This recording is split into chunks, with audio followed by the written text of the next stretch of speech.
네, 안녕하세요. 어슴새벽입니다. 오늘은 주말이잖아요. 그래서 몇 가지 좀 뉴스들 한번 이야기해 보고요. 제가 요새 이제 오픈 뱅킹이 시행이 되는데 한국도 이게 한국 시점에서만 오픈 뱅킹이 시작되는 건지 아니면 정말 금융 세력들이 전 세계를 통합하는 어떤 그런 과정 속에서 다른 나라들도 오픈 뱅킹의 물결에 같이 이제 따라가고 있는지 뭐 전반적인 이런 내용들, 그리고 리플사의 2019년 이제 3분기 보고서가 나왔어요. 그래서 그 해당 보고서를 좀 보면서 리플사가 어떤 비전을 가지고 어떤 전략으로 이 2분기와 3분기 그렇게 지나왔는지 뭐 이런 것들을 좀 한번 여러분들에게 공유해드리는 그런 시간을 갖도록 하겠습니다. 우선 첫 번째 기사는요, 리플 CEO 이제 빵형이라고 보통 하죠. 브래드 갈링하우스가 2020년 세계 20대 은행 중 이제 20대 20개 이제 상위라고 보통 보면 되겠죠. 절반이 암호화폐 거래할 것이라고 이야기를 했고요. 이제 기술이라는 게 늘 초반 때는 이런 식으로 좀 곡선이 이제 천천히 올라가잖아요. 근데 어느 점 임계점을 넘어서면 그때부터 이제 급속도로 뭔가 기술들이 채택이 되기 시작하는데, 아마 몇 년 전까지만 해도 사실 이게 실제로 뭐 XRP가 사용이 되나 뭐 비트코인이 되나 뭐 여러 가지들이 뭐 많았을 텐데, 지금은 이제 실제로 XRP 뭐 이더리움 그리고 뭐 비체인 등 이런 여러 가지 뭐 이오스도 그렇고 실제로 실사용에 좀 많이 사용이 되는 뭐 그 중에 이제 리플사 XRP가 제일 이제 아무래도 크죠. 그런 것들이 나오면서 전반적으로 내년에 이제 세계 20대 은행 중에 절반이 암호화폐 거래할 것이라는 뭔가 좀 임계점이 돌파하는 한 해가 될 것이라고 예측을 하는 것 같아요. 그래서 빵형이 늘 되게 보수적으로 늘 이후 전망을 하는 편이라고 저는 보는데, 좀 소위 말해서 뻥카를 많이 치는 그런 쪽의 대표보다는 굉장히 좀 신중하고 보수적인 대표 성향이라고 보는데, 이런 이야기를 했다는 것은 굉장히 좀 고무적인 내용으로 봐도 좋을 것 같고요. 임계점이 어느 정도 돌파하기 얼마 안 남았다라고 예측을 하는 것 같아요. 그래서 기사 내용을 좀 보면 내년에 이제 2020년에 세계은행 절반이 디지털 자산을 보유하고 거래할 것으로 기대하고 있다라는 이야기를 하고요. 이 디지털 자산이라는 거는 그 중에 실사용 제일 많이 이제 기관들이 하는 XRP가 많을 거고, 그 외에 또 뭐 비트코인을 지금도 은행 기관들 중에 아직 뭐 보유하는 것이 있는지 모르겠지만 그런 것들이 또 나올 수도 있겠죠. 근데 이제 한 가지 여기서 좀 주의해야 될 부분은, 세상에는 2,000개 이상의 디지털 자산이 필요하지 않다. 즉 이제 자산이 추측 넘어 입증된 사례를 가지고 있지 않다면 그것은 살아남지 못할 것이 분명하다. 그래서 정말 지금 뭐 2,000개, 3,000개 정도의 지금 암호화폐들이 난립하고 있는데, 대부분 실사용이 없고 개발이 별로 진행되지 않는 많은 암호 자산 화폐들은 대부분 이제 사라질 거라 이야기를 하는 것이고요. 예전에도 한번 이야기가 나왔었죠. 그래서 실제 사용이 되는 게 이제 굉장히 중요하다는 이야기를 하는 거고요. 갈링하우스가 모든 화폐의 99%가 결국 0이 될 것이라는 것. 그래서 대부분의 암호화폐가 미래 가치가 없어질 것이라는 것.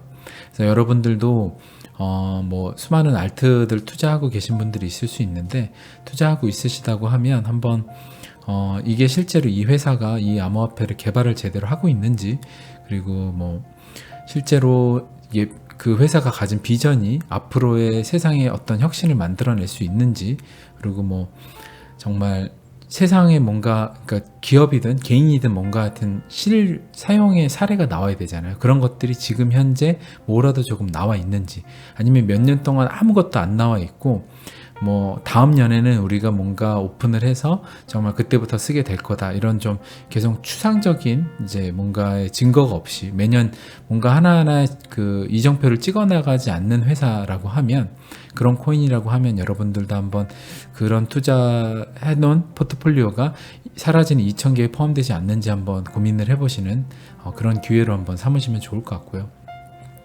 그리고 오늘 또 메인 이제 기사 중 하나인데, 오픈뱅킹이 이제 열린다고 하잖아요. 그래서 한국이 지금 오픈뱅킹 시행한다고 하는데, 제가 이제 궁금하게 생각했던 부분은 있었어요. 뭐 한국의 여러 국민은행, 신한은행 다들 이제 각자의 앱을 다 개발을 해놓고 수많은 자신들만의 그런 IT 어떻게 보면 플랫폼을 구축을 해놨는데, 그거를 다 통합하는 과정이 사실상 어떻게 보면 많은 이권을 내려놓아야 되는 건데, 그것들을 하는 과정이 왜 이거를 나라가 아무리 지시한다고 해도 이걸 어떻게 할까라는 좀 의문이 들었었어요. 근데 좀 알아보니까 결국에는 금융 세력이 사실 전반적인 그러니까 그 은행 중에도 세계 이제 월드뱅크 같이 아마 BIS인가요? 그런 이제 세계 국제결제은행 이런 이제 IMF보다도 더 상위에 있는 아마 그 은행 조직일 텐데, 그런 이제 은행 조직에서 보통 뭐 자금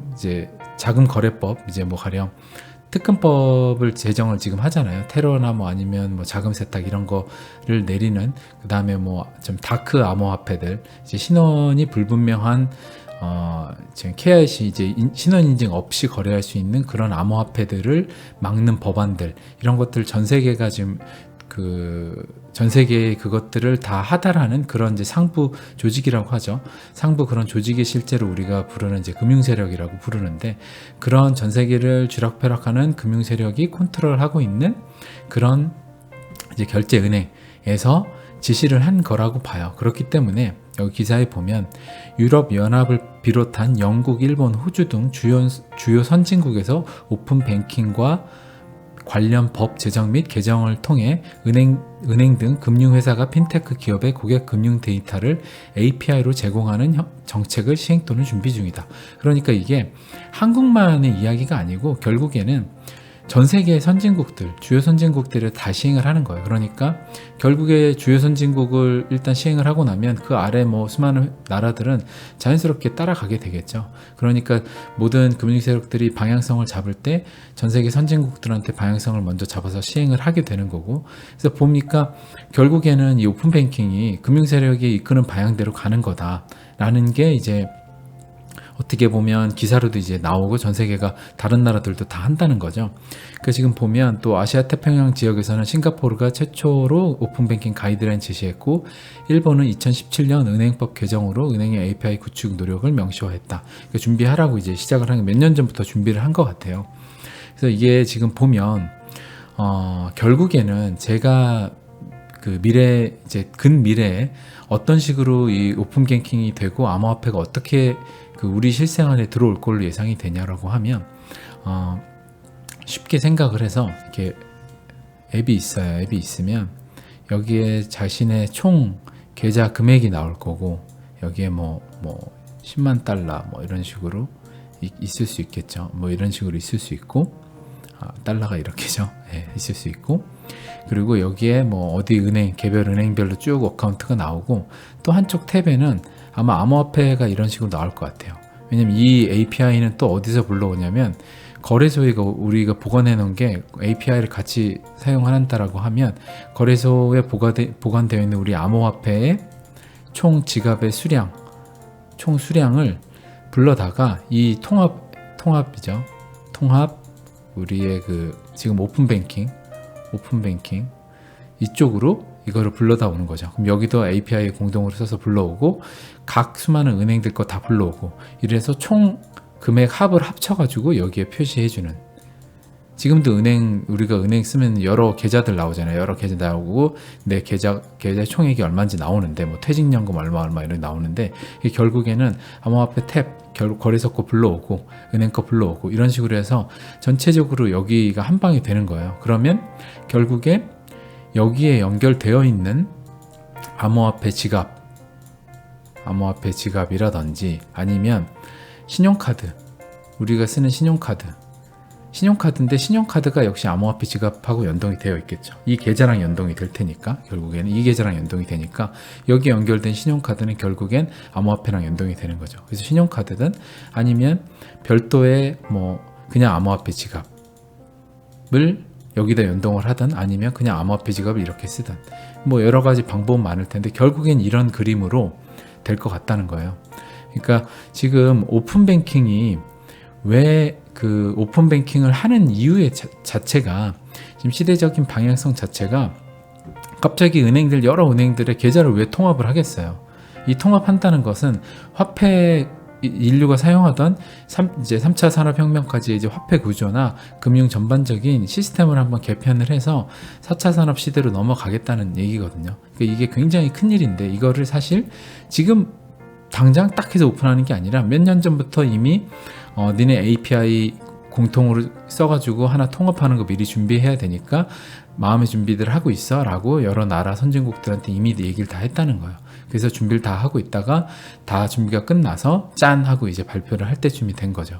그러니까 이 과정 자체가 사실 1, 2년 안에 된 게 아니라 몇 년이 걸쳤다고 하면 비트코인이 10년 전부터 태동에서 나오고 이런 전반적인 것들이 그냥 하나의 뭔가 우연이 아니라 기술의 발전에 따라서 뭐 비트코인을 금융 세력이 만들었는지 아니면 누가 우연히 만들었는데 이게 정말 획기적인 기술이라 그 금융 세력이 비트코인을 선택을 했는지 그거는 뭐 알 수 없지만 어찌됐든 궤를 같이 하는 그런 방향이다라는 거를 생각을 하시면 되고요. 아무튼 지금 그 오픈 뱅킹 자체가 그 유럽 전체, 뭐 영국, 일본, 호주, 지금 미국은 안 나왔는데 미국도 역시나 뭐 본거지 세력이니 당연히 참여를 하겠죠. 나중에 이런 것들이 다 포함되어 있다. 나라들이 우리나라만 하는 게 아니다. 이 사실이 굉장히 큰 내용을 내포하고 있는 기사니까 한번 스스로 한번 생각을 해보시면 좋을 것 같고요. 그리고 MS가 기업용 암호화폐 토큰 제조 플랫폼을 공개했다. 이게 그 마이크로소프트가 제가 전에 이야기 드렸었잖아요. 그 신원 인증을 다 될 수 있는 웹 브라우저, 블록체인 기반의 비트코인 이제 기반을 사용해서 웹 브라우저를 만들고 있다. 그걸로 이제 구글 크롬에 대항하는 웹 브라우저를 만들겠다. 이제 크롬 같은 경우는 개인 정보가 다 구글한테 가죠. 그래서 탈중앙화된 웹 브라우저를 만들겠다. 그거를 이제 뭔가 슬로건으로 걸고 준비하고 있다라고 이야기를 드렸잖아요. 근데 또 마이크로소프트가 기업들이 누구나 다 쉽게 정말 그 토큰을 자사의 뭔가 어떤 뭐 자사 이제 회원료 그 자사 그 직원들한테 뭔가 구내식당에 뭔가 그 밥을 먹이는데 블록체인을 기반으로 한 거를 쓸 수도 있고요. 그 아니면 자사 직원들의 월급 그 다음에 그거를 또 뭐 블록체인으로 해가지고 밥을 먹는데 차감을 하고 아니면 복지 포인트 여러 가지를 다 사용을 할 수 있는 정말 기업들이 손쉽게 사용할 수 있는 여기서 그 이야기하기로는 프린터나 다른 형태의 장비들을 구입하고 전원을 연결하면 그 장비들은 작동한다면서 정말 우리는 쉽게 이것을 만들 수 있게 애저라는 게 이제 클라우드 플랫폼이거든요. 이제 마이크로소프트에 사용하고 있는 클라우드 안에서 그것을 활용할 수 있게 토큰 제조 플랫폼을 공개했다. 그래서 이게 어떤 걸 의미하냐면 전 세계 최고 기업이잖아요. 지금 전 세계 최고 기업인데 그리고 전 세계 그 IT를 거의 이끄는 이제 핵심 기업이고 여기서 이걸 했다는 것은 앞으로 모든 전 세계 기업들이 사실상 이런 토큰을 제조하고 결국에 자사의 나중에는 주식 역시도 토큰으로 발행을 하고 비상장 회사 같은 경우 토큰으로 발행할 수 있죠. 모든 것들이 다 이렇게 이루어질 거라는 거예요. 토큰으로. 그래서 이런 것들이 전 세계 지금 탑 회사가 이런 것들을 하는 것 자체가 시대적 방향성이 어디로 가고 있는지 하지만 이런 기사를 우리가 9시 뉴스나 아니면 뭐 JTBC 어디 뉴스나 찾아보기가 어렵잖아요. 우리가 거기서 뉴스를 볼 때쯤은 명심하셔야 되는 것이 정말 우리가 투자하기엔 이미 가격이 많이 올랐을 때쯤에나 그런 데서 우리한테 정보를 주는 거지 우리가 이렇게 정보를 찾아보지 않는다고 하면 그때는 이미 늦었다는 거예요. 그래서 여러분들이 지금 이런 것들을 기사를 보실 때도 이런 것들이 지금 마이크로소프트가 정말 세계 최고 기업인데 얘네가 이런 또 애저에 올려가지고 지금 블록체인 토큰스라는 이름으로 새 플랫폼을 발표를 하는 게 어떤 의미를 갖고 있구나라는 거를 한 번 더 곱씹어서 좀 생각하시는 그런 마인드셋을 계속해서 좀 갖춰 나가시길 바랄게요. 그럼 정말 좋을 것 같고요. 그리고 또 라인하고 야후제페 이제 경영 통합해가지고 텐센트에 대항한다. 이런 이야기 이제 기사 들으셨죠? 정말 빅들이거든요. 이제 손정희와 이제 네이버 이제 그 의장님이 해서 손을 잡는다 뭐 이런 이야기인데 결국에는 중국이 그 동남아시아 텐센트가 진출하는 그 시장에서 이제 격돌을 하려고 이제 둘이 손을 잡은 건데 생각을 해보세요. 이제 야후 같은 경우도 어떤 회사냐? 블록체인 플랫폼이 있어요. 블록체인 플랫폼이 있고, 그러니까 거래소 플랫폼이죠. 블록체인 비즈니스를 하고, 라인 같은 경우도, 라인페이도 있고, 그리고 블록체인 실제로 토큰도 발행을 했고, 자신의 이제 자사에 그 블록체인도 하고 있죠. 근데, 그래서 이 둘이, 니케이는 금융 서비스, 전자상거래 부분에서 1억 명 이상이 참여하는 대형 플랫폼이 될 것이라고 밝혔다. 그래서 양사가 합병하면 일본 최대의 상거래 업체인 라쿠텐을 넘는 최대 규모 회사가 될 것이라고 하잖아요. 정말 큰데 이제 라인 같은 경우는 일본의 그 최대 카카오톡 같은 이제 국민 뭐 카톡이에요, 일본에. 근데 이제 거기 라인페이가 3,700만 명이고 소프트뱅크와 야후제펜이 공동 운영하는 페이페이가 1,900만 명. 이것들이 이제 거의 최대 규모라고 하고요. 얘네들이 이제 암호화폐를 결국에 하고 있고 일본 정부가 나서서 현금 없는 사회를 분위기를 조성하고 있고 또 최대 그 어떻게 보면 쇼핑 관련돼서 장악을 하고 있는데 얘네들이 암호화폐 지금 블록체인도 이미 하고 있는데 둘이 합쳐진다 그러면 과연 암호화폐 대중화를 안 할까요? 일본에서? 일본에 정말 암호화폐 지금 암호화폐 그 관련해서 그러니까 일본의 모든 어떻게 보면 전자상거래 그 다음에 실생활 모든 것들을 장악하고 있는데 블록체인까지 하고 있는데 모든 자사의 결제에 암호자산을 당연히 붙일 거 아니에요. 당연히 이들의 비전은 그쪽에 가 있기 때문에. 그러면 일본 역시는 앞으로 현금 없는 사회를 일본 정부가 나서서 하고 있는 와중에 이런 것들이 일어나고 있는 게 우연의 일치일까요?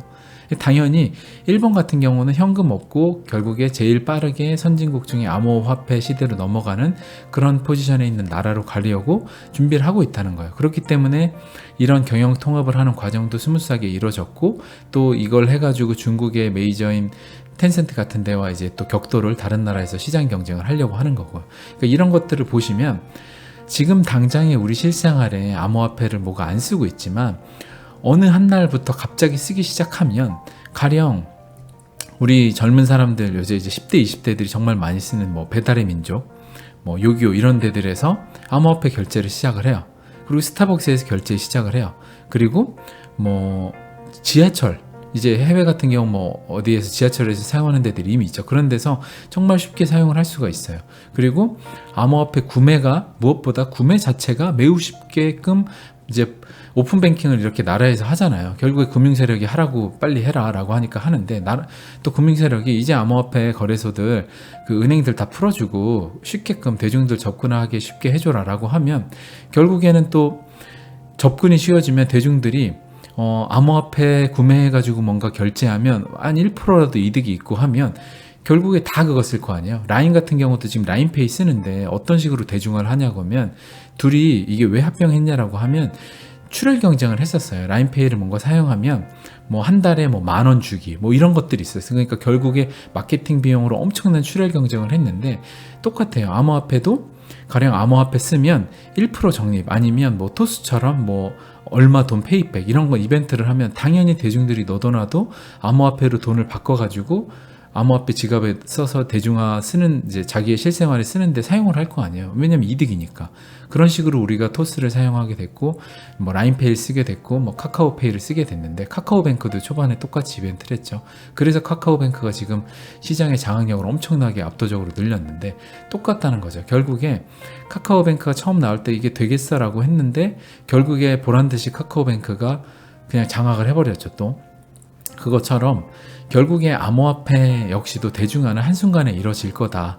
지금은 안 믿고 있지만 결국에 한순간에 이뤄지고 나면 그때쯤 그게 실제로 정말 한순간에 이뤄지는구나 라는 걸 이제 믿을 수 있게 되는 거죠. 그러니까 결국에 좀 이런 부분들을 그렇게 보시면 될 것 같고요. 오늘 중간중간 좀 말이 약간씩 꼬이는데 양해 부탁드리고요. 그리고 미 하원에서 암호화폐 에어드랍 하드포크 관련 세제의 명확성을 국세청에 요구했다. 그래서 이게 결국에는 기사 내용 별로 볼 것이 없고 하원에서 결국에 이제 점점 법 제도화를 해 나가는 거예요. 에어드랍이나 하드포크 관련해 가지고 이런 것들이 세제에 있어서 세금 부과 대상이냐 아니냐 명확하게 해줘라. 그래야 앞으로 암호화폐 만드는 기업들이 명확한 세제 가이드라인을 가지고 이제 뭔가의 비즈니스를 해 나갈 거 아니에요. 결국에는 그런 기업들이 계속 미 하원, 이제 미국은 로비가 합법이니까 미 하원 의원들한테 로비를 계속 할 거 아니야. 이거 명확히 가이드라인 좀 만들어줘. 그래야 우리 비즈니스 하니까. 계속해서 그런 얘기를 했을 거고 결국에 하원에서 이걸 요구를 했다. 그러니까 굉장히 이제 좋은 내용이에요.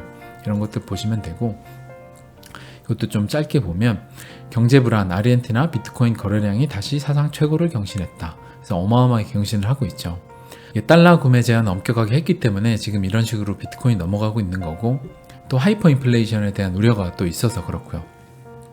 그러니까 결국에 앞으로 그 금융 전 세계적인 선진국의 한두 군데 금융 위기라든지 뭐 정말 뭐 이탈리아 아니면 뭐 중국 아니면 뭐 독일의 도이치뱅크 아니면 미국이 될 수도 있고 이런 여러 나라들 또 한국이 될 수도 있죠. 그런 나라들에서 뭔가 위기가 있다라고 하면 도미노처럼 그 현상이 정말 파생적으로 일어날 텐데, 그러면 이런 좀 약간 더 중진국 아니면 개발도상국 후진국들 같은 경우는 정말 더 암호화폐 수요가 많아지고 불안해질 거예요.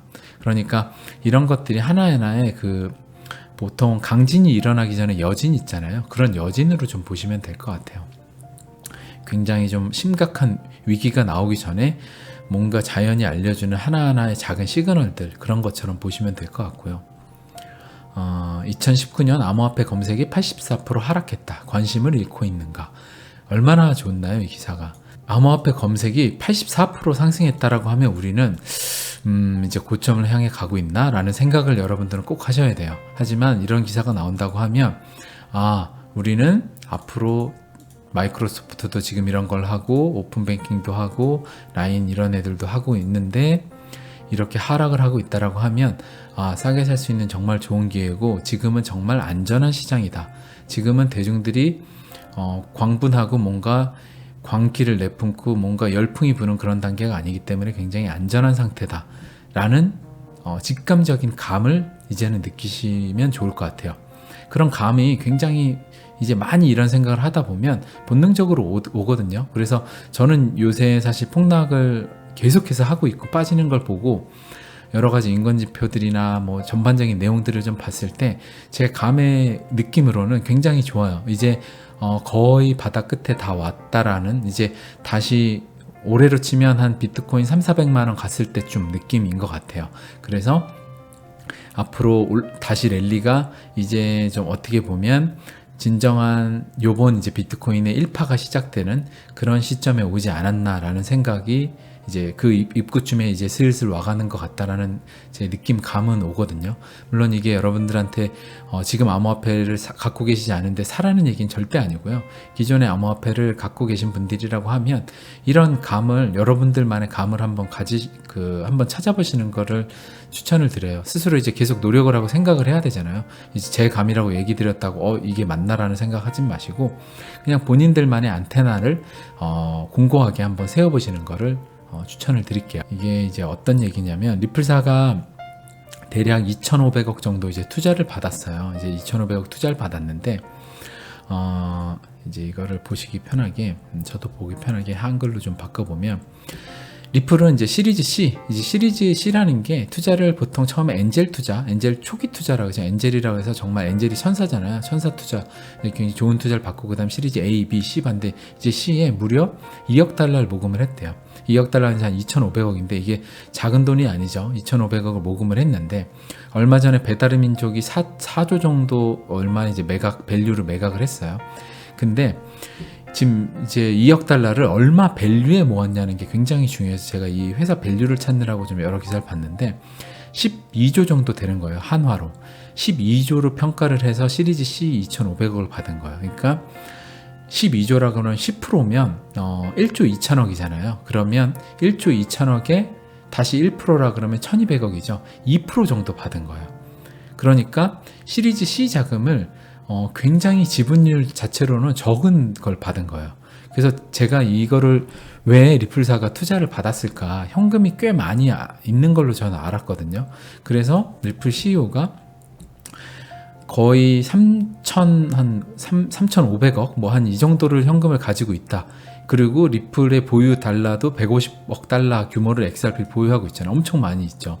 보유하고 있는데 이미 현금이 이 정도가 있는데 매출을 나와서 돈을 벌었기 때문에, 근데 자금 조달이 불필요하다고 얼마 전에 이야기를 했는데 이 시리즈 그 C 같은 경우를 2,500억을 또 받았는데 지분은 2%밖에 희석이 안 됐어요. 왜냐면 회사 시총이 12조니까. 그럼 이걸 왜 받았을까? 돈이 필요 없는데 생각을 곰곰이 해보니까 결국에는 이건 이제 뇌피셜인데 모든 이런 금융 세력이나 세상이 뭔가 금융 이제 업의 은행들의 혁신을 만들어내는 회사일수록 결국에는 제도권에 들어가는 게 중요하고 제도를 그 제도의 이제 제재 이런 것들을 완화하고 뭔가 하나하나 그 빈문 잠겨 있는 것들 하나하나 열어내는 과정이 필요하잖아요. 그러면 결국에는 내 편을 만들어야 되잖아요. 그러니까 우리가 피를 섞는 거예요. 실제로 돈인 벌일 필요가 없죠. 왜냐하면 이미 3천 얼마가 있고 매달 지금 매출이 리플이 얼마가 나냐면 지금 여기 이제 2분기 때 보면 2분기 때 대략 2분기 매출만 1분기 매출이 1억 6천만 달러였어요. 그러면 거의 한 2천억 정도 돼요. 그랬는데 2분기에는 2억 5천만 달러니까 거의 3천억 정도 돼요. 그러니까 이렇게 매출을 내는데 지금 직원 500명이 돈을 쓰고 뭔가 로비도 하고 여러 개 해봐야 지금 거의 매 분기당 3개월마다 거의 3천억 가량을 이제 돈을 벌었잖아요. 평균 한 2천 얼마 벌었다 그러면 거의 한 800억 1000억을 번 건데 한 달에. 그런다 그러면 500명이 돈을 아무리 써봐야 그 돈을 못 쓰잖아요. 그럼 돈이 계속 이제 축적이 되는데 왜 투자를 받았나 라는 게 사실 되게 좀 의문이 있었어요. 근데 제가 제 추론의 답은 결국에 리플사는 자신들과 궤를 같이 하고 뭔가 협력을 해 나가고 앞으로 미래 금융 쪽의 혁신을 바꾸는데 도움을 줄 수 있는 여러 기관들과 조금 더 지분 관계를 명확히 나누는 그런 작업을 했다. 그래서 테트라곤이라는 이제 회사, 인베스트, 유명한 회사죠. 이 회사가 주축으로 해서 SBI 홀딩스도 또 들어오고, 루트 뭐 66 벤처스 여기도 또 이제 투자가 들어오고, 결국에는 이 뭐 사모펀드라 그러면 이 이제 펀드 안에 또 많은 이제 여러 세력들이 들어와 있을 거고, 결국에는 이 세상을 바꾸는 리플사의 지분 2%를 줌으로써 뭔가 피를 섞는 행위를 시리즈 C를 통해 했다. 결국에 시리즈 C가 그러니까 돈을 받기 위해서 투자를 받았다기보다는 다른 의미가 훨씬 있다라고 봐요, 저는. 그래서 여러분들이 생각을 하실 때도 좀 그런 방향으로 생각을 하시면 좋을 것 같다. 이게 1억 달러면 1000억이고 10억 달러면 1조죠. 1조고 100억 달러면 10조죠. 그러니까 12조 정도가 되는 거예요. 그 전에 이제 50억 달러 한 60조 정도로 이제 밸류를 했었고 19년 글로벌 유니콘 목록에 따르면 근데 이제 시리즈 C는 12조로 한 건데 결국에 그게 2억 달러 2천 몇백억을 받았잖아요. 그러니까 이제 지분을 따지면 그 정도인데 굉장히 적은 지분을 적은 지분을 주면서 이 딜을 만들었다는 것 자체가 그런 의미를 갖고 있다. 라는 걸 좀 이게 제가 좀 리플이 단순히 뭐 이번에 투자를 얼마 받았다 해서 투자를 얼마 받아서 리플사가 굉장히 잘 나가니까 투자 2천억에 받았네요 이 얘기가 아니라 사실 2천억을 받는 건 별 의미가 없어요. 2천억을 받은 건 큰 의미가 없고 결국에는 돈이 3,500억이 있는데 2천억을 지분 2%를 밖에 희석을 안 하면서까지 2천억을 받은 이유에 대해서는 아무래도 현금도 좀 더 있으면 좋은 이유도 당연히 있겠지만 결국에 뭔가 금융세력들과 피를 섞기 위함이 아닌가라는 쪽으로 저도 뭐 IT 업계에 있다 보니까 여러 투자 뭐 사례나 투자 뭐 주변의 내용들 많이 이제 접하거든요. 저도 그런 것들을 많이 검토를 하고 그래서 실제로 이렇게 지분 관계를 섞는 아니면 지분을 스왑하거나 이런 실제 기업들이 많이 있거든요. 그래서 좀 그런 관점으로도 새로운 관점으로 보시면 좀 더 재밌으실 것 같고요. 그래서 아까 이건 이제 설명을 드렸었고요. 여기 이제 2분기 총 매출이 대략 한 3천억 좀 안 되고 여기는 2천억 좀 넘고 1분기 때 매출이 이 정도, 그러니까 거의 한 달에 1000억이나 800억 정도를 벌고 있다. 이제 토큰 매출이죠. 결국에 이 매출이 시장에 어떻게 돼 있냐면 이제 마지막 기사로 2019년 XRP 마켓 3분기 보고서를 좀 보면 일단은 2분기 때에 대비해서 기관 판매가 절반으로 줄었고요. 그리고 프로그램 판매는 거의 9분의 1 정도로 줄었어요. 그리고 총 판매가 거의 한 4분의 1 정도로 줄었네요. 이게 이제 명확하게 뭐 어떤 이유로 해가지고 이걸 줄였냐, 이거는 이 부분은 나와 있는 것 같지는 않아요. 명확하게 무슨 이유로 줄였나. 근데 이게 뭐 리플사가 당연히 생각이 있으니까 지금 뭐 가격이 하락을 하고 있고 또 그런 이유도 있을 수도 있고 아니면 뭐 여러 가지 그 대중적인 압박이 좀 있었잖아요. 계속 니네 에스크로 물량 팔아가지고 뭔가 뭐 가격 하락하는데 이래 되는 거냐 이래서 이거 막 그 공지처럼 내가지고 바로 이걸 그 락업으로 다시 에스크로를 묶었다 이런 기사도 내고 이랬는데, 그런 걸 보면 좀 시각을 그 약간 의식을 하는 부분도 있는 것 같고, 그리고 뭐 기관 판매 같은 경우 실제로 수요가 2003분기 때 좀 덜했을 수도 있고 2분기 때 엄청나게 수요가 많았던 거고 3분기 때는 다시 정상으로 들어왔을 수도 있는 거고요.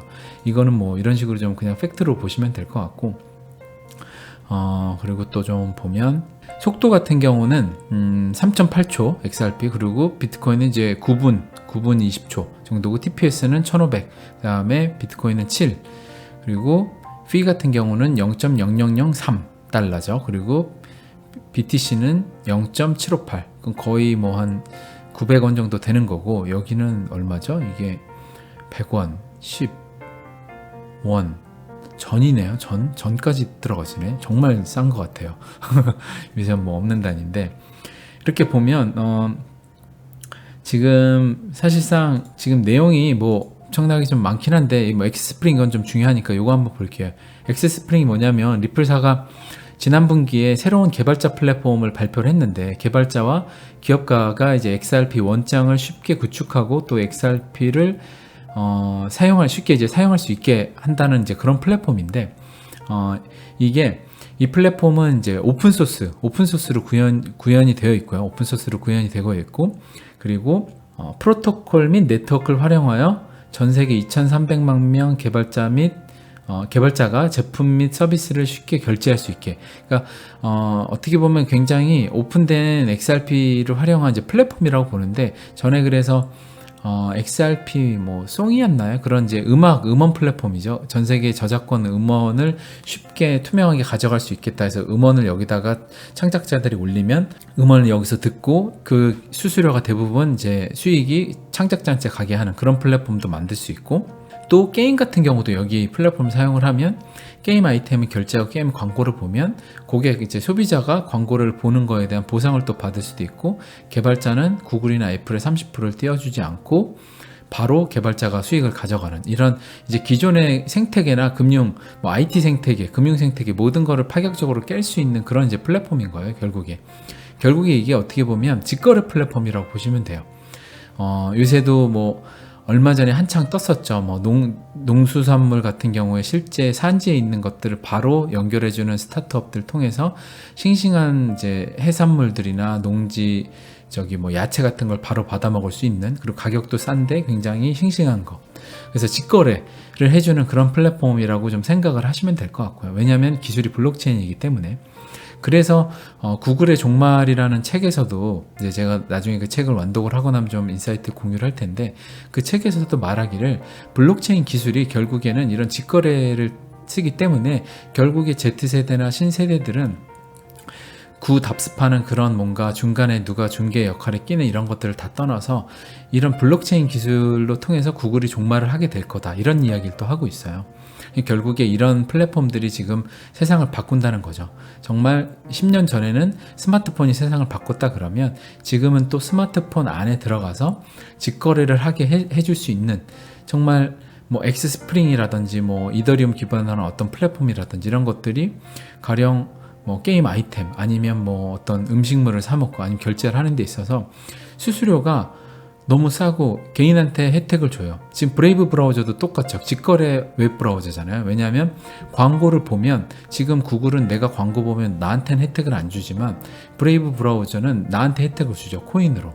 그러니까 앞으로 사람들이 나 광고 보기 싫으면 브레이브 브라우저 들어가서 애드 차단을 하면 되고, 아니면 나 광고 보고 돈 얻고 싶으면 그거 보면 되잖아요. 그러면 당연히 구글 크롬보다는 그거 쓰는 게 낫죠. 그러니까 지금 브레이브 브라우저도 엄청나게 데일리 액티브 유저 같은 경우는 엄청나게 튀어오르고 있는데, 그런 것들이 세상을 지금 바꿔가고 있는 그 신세대들이 가고 있는 방향이라는 거예요. 그래서 우리 이제 나이가 뭐 30대, 40대, 50대 분들 같은 경우는 10대, 20대들이 결국에 어디로 움직이고 어떤 플랫폼에 열광하는지를 봐야 되는데, 지금 그런 플랫폼들이 열광을 하고 있다라는 것들을 좀 생각을 하시면 좋을 것 같아요.